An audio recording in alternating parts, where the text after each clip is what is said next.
Thor के last episode में हमने देखा था कि एसगार्ड के ऊपर जो है लोकी अब इन सारे लोगों को भड़काना शुरू कर देता है कि थॉर की हुकूमत जो है ये ठीक नहीं है। थॉर हमें दबा के रख रहा है, हमें छुपा के रख रहा है, और जिस तरह वो इस दुनिया के अंदर आज़ाद घूमता है वो हमें घूमने नहीं दे सकता है।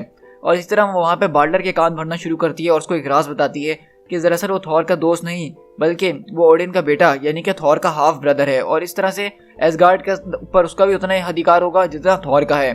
और जब ये सारी बातें बाल्डर को पता चलती है तो वो थॉर से पूछने के लिए जाता है। तो थॉर उसको वजह बताता है कि किस वजह से उसने आज तक इसको ये बात नहीं बताई थी, लेकिन लोकी अब उसका दिमाग का फायदा उठाती है अपने, और बाल्डर को जो है वहाँ का राजा बनवा देती है, और उसके जरिए वो उसकी राइट हैंड मैन भी बन जाती है साथ में। तो अब आगे हम यहीं से शिफ्ट होते हैं एसगार्ड के ऊपर, जहाँ पे हम देखते हैं कि वॉरियर 3 और बाकी के एसगार्डियंस जो है आपस में यहाँ पे लड़ रहे होते हैं। तो बेसिकली यहाँ पे जो बाल्डर अब किंग बना है ये लोकी के साथ बैठा हुआ है और ये अपने लोगों की कुछ परवाह कर रहा है, क्योंकि इसके लोग बहुत ज़्यादा बोर हो चुके हैं यहाँ पे खाली बैठ के। उनको समझ में नहीं आ रहा कि वो लोग क्या करें तो क्या करें। तो इसलिए बाल्डर ने यहाँ पे एक तरह का गेम, एक मुकाबला रखा हुआ है, और वहाँ पे बाल्डर जो लोकी के साथ अपने यही सारे मामले डिस्कस कर रहा होता है अपने किंगडम के वगैरह के।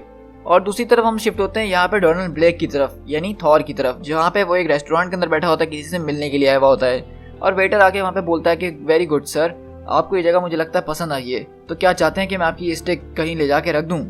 तो वो बोलता है कि नहीं नहीं, इसको मेरे सामने रहने दो, मुझे ये ज़्यादा बेहतर लग रहा है। तो बोलता है कि ठीक है, जैसा आप चाहें। और यहाँ पे हम देखते हैं कि डोनाल्ड ब्लेक किसी और से नहीं बल्कि यहाँ पे जो है जेन फॉस्टर से मिलने में आया होता है, क्योंकि लास्ट टाइम आपको याद होगा थॉर और जेन फॉस्टर की जो कन्वर्सेशन हुई थी वो कुछ खास नहीं हुई थी, उसमें दोनों की लड़ाई हो गई थी काफ़ी, और थॉर वहाँ से चले गया था। तो इसी तरह वो यहाँ पे दोबारा मिलने के लिए आया है ताकि वो कुछ इनसे आपस में बातें वगैरह कर सकें। और वो बताती है कि इसका काम वाम कैसे चल रहा है, और मिसिस चैम्बर के बारे में वो बात करती है कि वो एक बूढ़ी सी औरत, आज हम उसको तकरीबन खो ही चुके थे, क्योंकि हमें उम्मीद ये थी कि जब हम उसको लेकर आए थे हॉस्पिटल के अंदर कि वो 6 हफ्तों से ज़्यादा नहीं जी पाएगी, लेकिन अब ऑलमोस्ट 3 मंथ्स हो गए और वो अभी भी इस कैंसर से फाइट करने की कोशिश कर रही है। इससे पहले इतनी रिमार्केबल स्ट्रेंथ मैंने किसी इंसान के अंदर नहीं देखी जीने के लिए। लेकिन हमें पता है कि दरअसल वो जो लेडी मिसिस चैम्बर हैं जो हॉस्पिटल के अंदर इस वक्त हैं, वो दरअसल लेडी सेफ है, मतलब लेडी सेफ की बॉडी, उसका सोल जो है इस बॉडी के अंदर कैद है, तो इसीलिए ये उसे लड़ने की कोशिश कर रहा है। और आपको ये बात अच्छे से याद होगी कि ये सब इसके पीछे जो है लोकी का काम करा धरा है। लोकी इस बात को जानता है कि लेडी सेफ जो है इस औरत के अंदर कैद है, लेकिन वो थॉर को नहीं बता रहा है। और इसी तरह वो लोग यहाँ आपस में अपनी बातें करते हैं और वो पूछती है कि तुम इस तरह न्यूयॉर्क क्यों आए हो। तो बोलता है कि मैं न्यूयॉर्क से इसीलिए आया हूँ क्योंकि मुझे पता है कि लास्ट टाइम हमारी जो बातचीत हुई थी वो कुछ इतनी अच्छी नहीं हुई थी, तो मैंने सोचा क्यों ना सब कुछ दोबारा से शुरू किया जाए और दोबारा से सब बातचीत की जाए। तो जेन फोस्टर बोलती है, तुम मकसद तुम इतनी दूर मुझसे सिर्फ एक प्रॉपर हेलो कहने के लिए आए हो। और बोलता कि हाँ बिल्कुल, हेलो जेन, और मैंने तुम्हें सच में बहुत मिस किया। तो बोलती है कि हेलो डॉन, मैंने भी तुम्हें काफ़ी मिस किया और तुम्हें देख के अच्छा लगा। तो बताओ अब दुनिया में सब कुछ कैसा चल रहा है। इसी तरह हम लोग यहाँ से शिफ्ट होते हैं बाल्डर और लोकी के पास, जो कि एसगार्ड की एक दीवार के पास खड़े हुए होते हैं, और वहाँ पे जो है वो बेसिकली लोकी अभी भी जो है बाल्डर के कान यही भर रही होती है कि हमें जो है इस 4 दीवारी के अंदर कैद करके रख दिया है, मतलब हमारे सामने पूरा का पूरा एक वर्ल्ड है जिसको हम एक्सप्लोर कर सकते हैं, लेकिन आप चाह रहे हैं कि हम सिर्फ यहीं पे खड़े रहें, यहीं पे कैद रहें, तो ऐसा क्यों। तो वहाँ पे बाल्डर यही समझाने की कोशिश करता है कि वो वर्ल्ड हमारे सामने तो है लेकिन वो हमारा नहीं है। एसगार्ड वो हमारा हुआ करता था, उसकी ग्लोरी, उसकी शान और शौकत सब हमारी थी, लेकिन यहाँ पे एक तरह से ऐसा लग रहा है कि हम लोग मेहमान हैं इस नए घर के अंदर, तो ये घर मेरा अपना नहीं है इसको घूमने फिरने के लिए। और मेरा जहाँ तक अंदाजा है ये वर्ल्ड हमारे है तो बिल्कुल सामने, लेकिन हमारी पहुँच से बहुत दूर है। लेकिन वहीं पे लोकी जो है एक पत्थर उठाती है और नीचे की तरफ फेंकती है और बोलती है कि हाँ बहुत दूर तो है, लेकिन देखिए ज़रा, जब ये पत्थर वहाँ जाके नीचे ज़मीन पे टकरा सकता है तो मेरे ख्याल से हम तो फिर वहाँ पे जा ही सकते हैं और उसको अपना होम बुला सकते हैं। मतलब लोकी यहाँ पे बेसिकली यही चाह रहा है कि वो लोग अब अर्थ के मामलों में दखल देना शुरू करें, एक तरह से अर्थ के एक इन्वेजन शुरू करें कि अर्थ के ऊपर भी अब सिर्फ लोकी और इसके लोगों का राज हो। ये लोकी जो है एक बहुत बड़ी प्लानिंग कर रहा है जिसको स्लोली स्टेप बाय स्टेप लेके चल रहा है। लेकिन वहीं पे एक एसगार्डियन आता है और बोलता है कि माय लॉर्ड बाल्डर, आपको हमारे साथ चलना होगा, नीचे कोर्टयार्ड में एक बहुत बड़ा मसला हो गया है, वहाँ पे एक ब्लड ड्यूल चल रहा है। और इसी तरह हम देखते हैं कि वहाँ पे 2 एसगार्डियन जो है आपस में अपनी ज़िंदगी के लिए लड़ रहे होते हैं, और इसी बीच जब तक वहाँ पे लॉर्ड बाल्डर पहुँचते हैं उनमें से एक आदमी दूसरे एसगार्डियन को जान से मार देता है, और बाल्डर चिल्लाता है कि नहीं ये तुम लोग क्या कर रहे हो। तो वो बोलता कि मैं समझ नहीं पा रहा लॉर्ड बाल्डर, मैंने इसको इतनी जोर से भी नहीं मारा, लेकिन ऐसा लग रहा है ये तो मर गया है। तो बाल्डर बोलता है क्या तुम लोग को समझ में नहीं आ रही है, क्या तुम में से किसी को समझ में नहीं आ रही है कि इस मिडगार्ड के ऊपर हम लोग बहुत ज़्यादा वनरेबल हैं, जैसा हम एसगार्ड के ऊपर हुआ करते थे हम वैसा नहीं है। ये मॉर्टेलिटी का टच जो है ये अब हमारे ऊपर भी आ चुका है, हम भी अब जो है इनकी तरह कमज़ोर हो गए हैं, और ये सब हुआ कैसे। तो वो बोलता कि मैं जो हूँ बस उससे बात कर रहा था। तो वो बोलता कि मुझे बताओ कि ये सब शुरुआत कैसे हुई। तो बोलता कि इसने मेरी इंसल्ट करी और उसने कहा कि मुझे कुछ भी याद नहीं रहता। तो बाल्डर बोलता क्या वाकई में। हमारी जो रीबर्थ हुई है, तुम इस इतने ज़बरदस्त तोहफे को इस तरह से ऑनर करना चाहोगे कि अपनी ज़िंदगी को केयरलेसली बिल्कुल ज़ाया कर दो? क्या इसलिए थॉर ने हम सबको जिंदा करा है कि तुम लोग अपनी लाइफ बर्बाद कर दो? लेकिन वहीं पर लोकी फिर बीच में आती है और बोलती है, सबसे ज़बरदस्त क्वेश्चन तो मेरे ख्याल से लॉर्ड बाल्डर ये है कि अगर हम अपनी ज़िंदगी इस तरह से इस चार दीवारी के अंदर बिता दें, ना कुछ किए पिए ना कुछ लड़े धड़े जैसे हम लोग किया करते थे, तो क्या वाकई में क्या मकसद है ज़िंदगी का जीने के लिए? क्या ये ज़िंदगी सच में मकसद रखती है कि हम इसके लिए जिएं? तो आप देख रहे हैं कि लोकी अभी भी जो है किस तरह से लोगों को वहाँ पे भड़का रही है। वो चाह रही है कि लोग आपस से बाहर हों अपने और एसगार्ड से बाहर निकल के इस दुनिया के अंदर घूमें। और इसी तरह हम लोग देखते हैं थॉर और वहाँ पे जेन फोस्टर जो है अपनी वगैरह बातें कर रहे होते हैं और जेन फोस्टर यहाँ से अपने घर के लिए जा रही होती है। लेकिन वहीं पर थॉर्नल ब्लेक जो है वो टीवी में देखता है कि न्यूज़ रिपोर्टिंग्स में हर जगह सिर्फ कैप्टन अमेरिका की न्यूज़ चल रही होती है, क्योंकि कैप्टन अमेरिका की डेथ अभी भी इतनी ज़्यादा पुरानी नहीं हुई है और लोग उसके बारे में डिस्कशन कर रहे हैं। कोई कह रहा है कि वो गद्दार थे, अच्छा हुआ कि वो मर गए। कोई कहता है कि नहीं, वो एक बहुत बड़ी लेगेसी है, वो हमारा एक सिंबल है और जो कुछ भी हुआ वो ठीक नहीं हुआ। और डोनाल्ड ब्लेक सारी चीज़ें ये बहुत गौर से सुन रहा होता है। और वहीं से डोनाल्ड ब्लेक बोलता है कि मुझे माफ़ करना जेन, मुझे भी अब यहाँ से चलना होगा। मुझे एक काम याद आया है जिसको मुझे जल्द से जल्द करना ही होगा। मेरे ख्याल से हम दोबारा मिलेंगे और फिर कभी बात करेंगे, और अभी मुझे एक बहुत ज़रूरी काम करना है। और इस तरह हम लोग शिफ्ट होते हैं डोनाल्ड ब्लेक की तरफ, जो कि कैप्टन अमेरिका मेमोरियल जो बना होता है उसके पास आके खड़ा होता है और बोलता है कि मुझे पता है कि मुझे तुम दोनों के बीच में नहीं आना चाहिए, तुम दोनों की बात वो अलग है। मैं तुम्हें बहुत अच्छे से जानता था स्टीव, और तुम मेरे सबसे ज़बरदस्त हीरो भी थे, लेकिन जो बात तुम्हारी थॉर के साथ थी वो मेरे साथ कभी नहीं हो सकती है।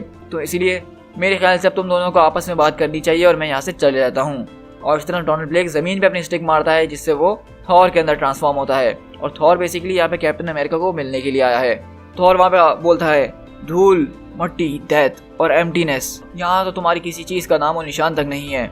लेकिन मैं जानता हूँ स्टीव रॉजर्स कि तुमने एक बार इस मेरे हैमर को पकड़ा था और कसम खाई थी कि तुम सच्चाई का साथ दोगे। तो इसीलिए अगर तुम इस दुनिया के बीच में कहीं भी हो, लिविंग या डेथ कहीं भी, मैं उस दीवारों को पेनिट्रेट करता हूँ और चाहता हूँ कि तुम मेरे सामने समान हो ताकि मैं तुमसे कुछ बात कर सकूँ। और अगर मेरा हैमर तुम्हें कहीं भी ढूंढ सकता है डार्कनेस या लाइट के बीच, तो वो तुम्हें आज यहाँ पे लेकर आएगा। तो सुनो मेरी पुकार एक बार दोबारा, अवेंजर्स असेंबल। और इस तरह थॉर अपना आसमान में हैमर चमकाता है और बिजली गड़काता है। लेकिन थॉर बोलता है कि कुछ भी नहीं हुआ, इसका मतलब तुम सच में जा चुके हो मेरे दोस्त। लेकिन जैसे थॉर वहाँ से जा रहा होता है, पीछे से आवाज़ आती है कि हेलो ओल्ड फ्रेंड, काफ़ी वक्त हो गया तुमसे मिले हुए। और बेसिकली हम लोग यहाँ पे देख रहे हैं कि ये कैप्टन अमेरिका की स्पिरिट जो है, यानी उनकी आत्मा, उसको थॉर ने यहाँ पे समन किया है ताकि वो उनसे कुछ बातचीत कर सके। एक तरह से कैप्टन अमेरिका वो मर चुके हैं, लेकिन यहाँ पे इनकी स्पिरिट जो है वो अभी भी लिंगर कर रही है। ये कितना ज़्यादा स्ट्रेंज है ना कि मैं इतने डार्क में, इतने कोल्ड के अंदर भी ऐसा लगता है कि मैं एक समंदर के गहराई के नीचे हूँ, लेकिन तब भी मैंने ये महसूस कर लिया था कि तुम वापसी लौट आए हो और तुम्हें देख के आज वाकई में बहुत खुशी हो रही है कि तुम जिंदा हो मेरे दोस्त। और थॉर बोलता है कि हाँ, और तुम मेरे दोस्त एक वॉरियर की डेथ मरे हो। तुम्हारा तो वेलकम वेलहेला के अंदर होना चाहिए था, लेकिन तुम्हारी स्पिरिट यहाँ पे इस तरह से क्यों घूम रही है मेरे दोस्त? तो वो बोलता है कि हो सकता है शायद इसीलिए क्योंकि मैंने कभी वेलहेला के अंदर बिलीव ही ना किया हो। तो थॉर बोलता है, वेलहेला एक ऐसी जगह है वॉरियर्स के लिए जिसपे वो बिलीव करें ना करें वो उनको मिलती ज़रूर है, जैसे सितारे हमारी तरफ देख के मुस्कुराते ज़रूर हैं। तो कैप्टन बोलते हैं कि हाँ हो सकता है, लेकिन तुमने आज मुझे यहाँ पे समन क्यों किया है? तो थॉर बोलता है कि इंजरी और एक्सीडेंट माफ़ किए जा सकते हैं, ज़ख्म भरे जा सकते हैं, लेकिन मर्डर उसको कभी माफ़ नहीं किया जा सकता है। और मैं जानता हूँ कि तुम्हारी डेथ कोई नेचुरल डेथ नहीं थी, बल्कि तुम्हारा मर्डर किया गया है। और मैं ये भी जानता हूँ कि शायद तुम अपने दिल के अंदर ये बात जानते हो कि इसके लिए कौन रिस्पॉन्सिबल है। तुम मुझे बताओ, मैं इसका बदला लूँगा, सिर्फ उसका नाम मुझे बताओ और ये काम तुम्हारे लिए मैं करूँगा। तो कैप्टन बोलते कि नहीं, क्योंकि मैं अभी भी महसूस कर सकता हूँ इस दुनिया के अंदर थॉर कि अभी भी यहाँ पे बहुत ज़्यादा पेन और डेथ्स हुई हुई हैं उस दिन की वजह से। जो कुछ भी उस दिन हुआ वो बिल्कुल भी ठीक नहीं हुआ, और मुझे अफसोस इस बात का रहेगा कि जिस तरह से हमारी बात सेटल हुई वो सही नहीं हुई। लेकिन मैं अपनी पूरी ज़िंदगी जो हूँ एक सिंबल बन के रहा, एक सिंबल के तौर पे लड़ा, और मैं चाहता था कि इसके अंदर मेरी कंट्री जो है वो हमेशा ऊपर रहे। मैंने अपनी कंट्री से बहुत ज़्यादा मोहब्बत करी है, लेकिन ये सब कुछ जो हो रहा था ये भी ठीक नहीं था, और इसके लिए मेरा सिंबल इस्तेमाल किया जा रहा था। क्योंकि पॉलिटिक्स उसको मैं कभी भी सर्व नहीं करता हूँ, पॉलिटिक्स के अपने एजेंडाज होते हैं और एजेंडाज के पीछे मैं नहीं जाता हूँ। और मैं ये भी सुन सकता हूँ इस दौरान कि मीडिया वाले क्या बकवास कर रहे हैं मेरे बारे में 2400 घंटे। वो समझते हैं कि मैं शायद पॉलिटिक्स के साथ था, कुछ समझते हैं कि मैं पॉलिटिक्स के साथ नहीं था, लेकिन मैं तुम्हें बताता चलूं कि मैं सिर्फ अपनी कंट्री के साथ था और हमेशा अपनी कंट्री के साथ ही रहूंगा। लेकिन अब क्या फ़ायदा, क्योंकि वो मेरी आवाज़ तो सुन सकते नहीं हैं कि सच्चाई क्या है।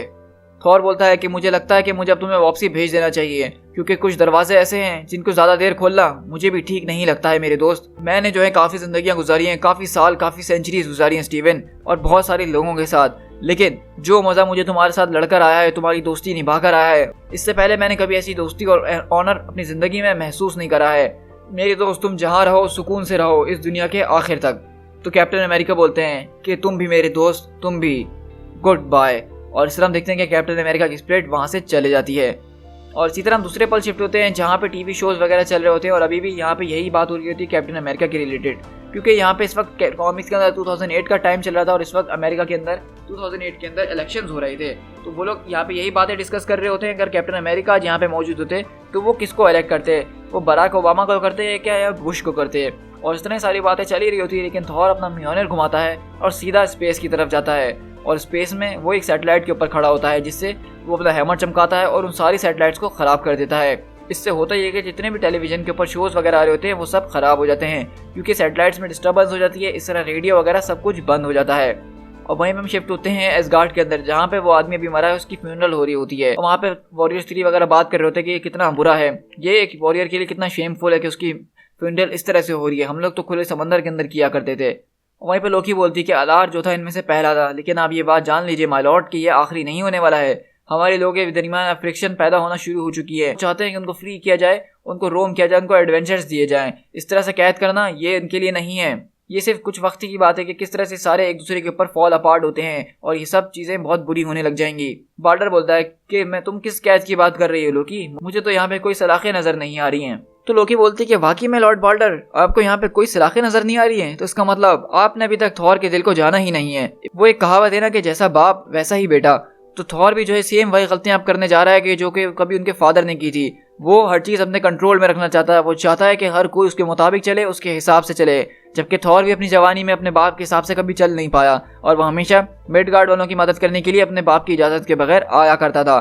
तो लॉर्ड बाल्डर आप इसको हुक्म ना मानना कहेंगे कि या फिर ये कहेंगे कि किसी चीज़ के लिए आपकी अफेक्शन कुछ ज़्यादा ही है और उसमें लोगों का भला हो रहा है, लेकिन एक तरफ से देखा जाए राजा की नज़र से तो वो एक डिसओबीडियंस ही कहलाएगा। तो वहाँ पे वो एक आदमी बोलता है कि लॉर्ड बाल्डर अगर आप हुक्म देते हैं तो क्या हम इसको आग लगाएं? तो बाल्डर बोलता है कि हाँ आग लगा दी जाए। और इस तरह वो वहाँ पे जो है उसको फ्यूनरल को आग लगा देते हैं। और बाल्डर वहाँ पे जा ही रहा होता है, लेकिन वहाँ पे थॉर आता है और बोलता है कि क्या हुआ, कोई मारा गया है क्या? तो बोलता है कि हाँ कुछ पियक्कड़ थे आपस में लड़ रहे थे थॉर, हमें बात करनी होगी। और इसी तरह हम टीवी पे शिफ्ट होते हैं जहाँ पे बताया जाता है कि 60 सेकंड्स के लिए पूरी दुनिया भर के सारे ब्रॉडकास्ट बंद कर दिए गए थे। जो कुछ भी कैप्टन अमेरिका के खिलाफ बातें हो रही थी, अचानक 1 मिनट के लिए सब कुछ ऐसा हुआ कि गायब हो गया और दोबारा ऐसा हुआ कि जैसा कुछ हुआ ही नहीं था। और वहीं पर हम देखते हैं कि थॉर खड़ा होता है और बोलता है मैंने जो है तुम्हें थोड़ा सा अपनी तरफ से एक पीस ऑफर करने की कोशिश करी है मेरे दोस्त। मैं समझता हूँ कि इनका मुंह बंद करवाना तो वो मेरी बस की बात नहीं है, लेकिन कुछ लम्हात के लिए वो मैं ज़रूर करवा सकता हूँ। हमें समझ में नहीं आ रहा कि एग्जैक्ट कैप्टन अमेरिका की एनिवर्सरी वाले दिन ये ऐसा हुआ कि सारे टेलीकॉम सब कुछ जो है बंद कर दिया गया। और हमें तो ऐसा फील हो रहा है कि ये दुनिया जो है कैप्टन अमेरिका की अफसोस में 1 मिनट के लिए साइलेंट पे चले गई थी। और इस तरह वहाँ पे लोकी, थॉर और बाल्डर खड़े हुए होते हैं। To be continued.